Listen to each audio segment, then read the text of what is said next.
আমাদের গোটা বাড়িটা যখন রং হয় তখন এই গেস্ট রুমের একটা দেওয়ালে রং একদম ধরছিল না। পরে জানা যায় কন্টিনিউ ওপর থেকে জল পড়ার জন্য একটা দেওয়াল পুরো ড্যাম্প হয়ে গেছে। তাই যারা পেন্ট করছিল ওরা বলল যে কিছুদিন থাকুক, এটা ভেতর থেকে শুকিয়ে যাক, তারপরে আবার এটাকে ওরা রং করে দেবে। তো সেটাই এখন চলছে। আজকে রনকে স্কুল দিতে গিয়ে দীপ মন ভরে বাজার করে এনেছে। কুমড়ো, উচ্ছে, এঁচোড়, টমেটো, লঙ্কা, মটরশুঁটি, ডাঁটা, পুঁইশাক।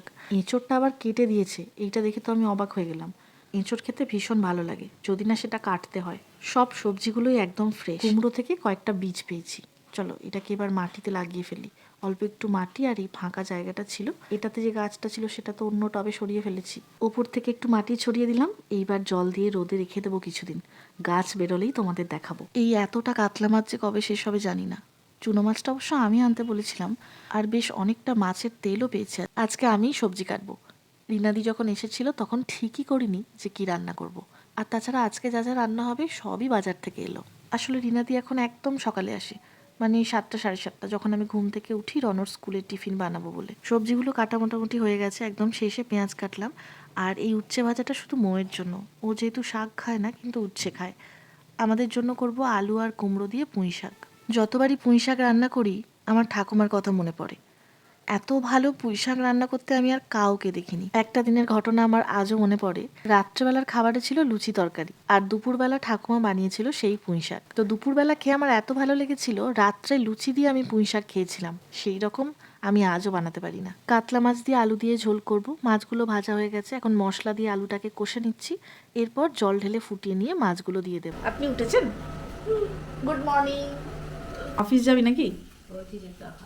আজকে রান্না করছি পালং শাক, সরি পুঁই শাক। অন্ধের কি বাদিন কি বারাত, তোর কাছে কি পালং শাক কি পুঁই শাক, তুই তো কোনোটাই খাবি না। সব শাক বাজে। অনেকেই আমাকে জিজ্ঞেস করো যে মৌ আমার কে হয়। যারা অনেকদিন ধরে আমার ব্লগ দেখছো তারা সবাই জানে, কিন্তু যারা আজ প্রথম দেখছো তাদের জন্য বলি মৌ আমার ননদ হয়, নিজের ননদ। ফ্রিজে আমসত্ত্ব আছে দেখে মনে হলো আজকেই বাজার থেকে আনা টমেটোগুলো দিয়ে একটু চাটনি বানিয়ে ফেলি। খাবার শেষে একটুখানি চাটনি খেলে বেশ তৃপ্তি হয়। এই হলো আজকের আমার রান্না বান্না। পুঁই শাক, পুঁটি মাছ ভাজা, আর মাছ ভাজা দুটো রনর, তার সাথে চাটনি আর মাছের ঝোল। আর একদম লাস্টে এই মাছের তেলটা ভেজে নেব এবং গরম গরম ভাতের মধ্যে দিয়ে দেব। মাছের তেল আসলেই আমি বেসন আর পেঁয়াজ দিয়ে সেটাকে বড়া করে ফেলি, কিন্তু আজকে আর ইচ্ছা হলো না। ওদের ভাই বোনকে আগে খেতে দিয়ে দিলাম, ওরা একসাথে অফিস যায়। অফিস আলাদা আলাদা কিন্তু যায় একসাথে। আর সেই সময় আমি রনকেও খাইয়ে দিই, তারপরে ওরা চলে গেলে আমি খেতে বসি। শেষ পাতে আজকে আছে নবদ্বীপের লাল ক্ষীর দই। এটা যে আমার কি প্রিয়।